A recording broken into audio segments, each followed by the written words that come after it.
आज हम class 10th Hindi part B का स्पर्श पार्ट ए कबीर की साखी पढ़ते हैं। ऐसी बाणी बोलिए मन का आपा खोई, अपना तन शीतल करे औरन को सुख होई।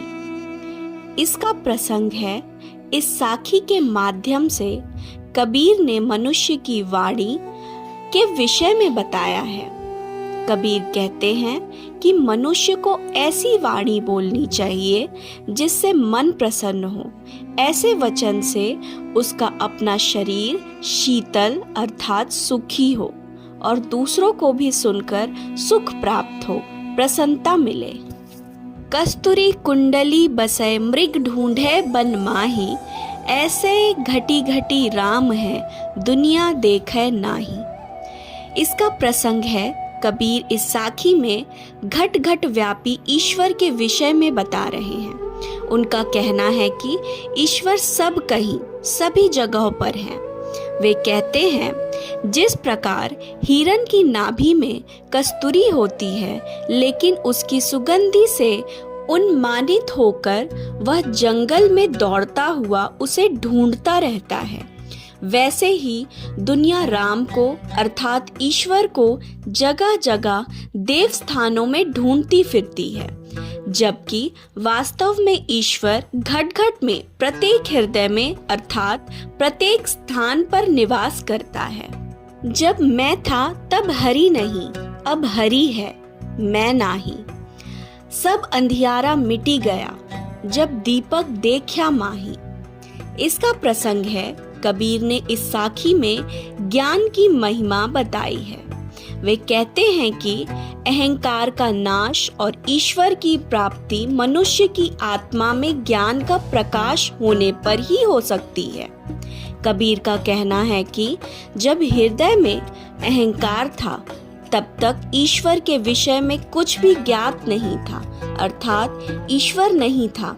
लेकिन जब मन में ज्ञान रूपी दीपक आलोकित हुआ तो उस प्रकाश में अज्ञान रूपी अंधियारा मिट गया और ईश्वर की प्राप्ति अर्थात ज्ञान तत्व की प्राप्ति हो गई। सुखिया सब संसार है, खाए अरु सोवे, दुखिया दास कबीर है, जागे अरु रोवे।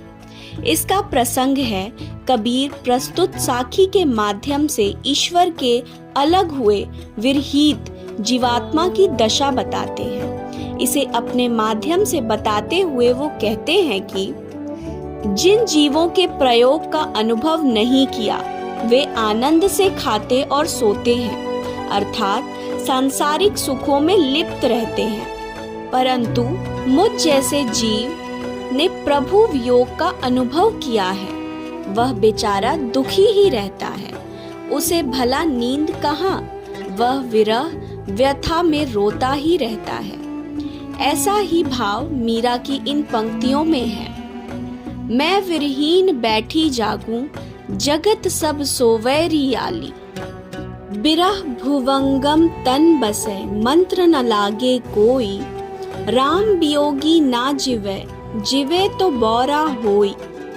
कबीर इस दोहे के माध्यम से यह बताना चाहते हैं कि राम से विरहित होकर जीवन संभव नहीं है। वे कहते हैं कि विरह रूपी सर्प शरीर के भीतर निवास करता है, उस पर किसी मंत्र का उपचार सफल नहीं हो सकता। राम से वियुक्त जीव विरह वेदना के कारण प्राण छोड़ देता है। यदि जीवित रहता है तो पागल सा हो ही रहता है, अर्थात संसार की दृष्टि में वह पागल सा हो जाता है। निंदक नेड़ा राखिए आंगड़ी कुटी बधाई, बिन साबड़ पानी बिना निर्मल करे सुभाई। कबीर इस साखी के माध्यम से निंदक की महत्ता बताते हुए कहते हैं, मनुष्य को अपनी निंदा बुराई करने वाले लोगों को हमेशा अपने नजदीक रखना चाहिए, क्योंकि वे अपनी निंदा से बिना साबुन और पानी के ही व्यक्ति के स्वभाव को निर्मल बना देते हैं। पोथी पढ़ी पढ़ी जग मुआ, पंडित भया न कोई, ऐके अशीर पीव का, पढ़े सो पंडित होय।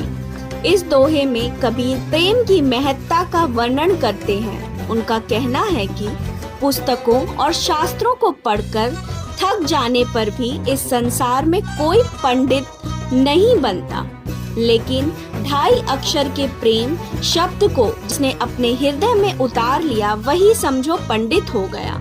उसने जीवन में मर्म को जान लिया।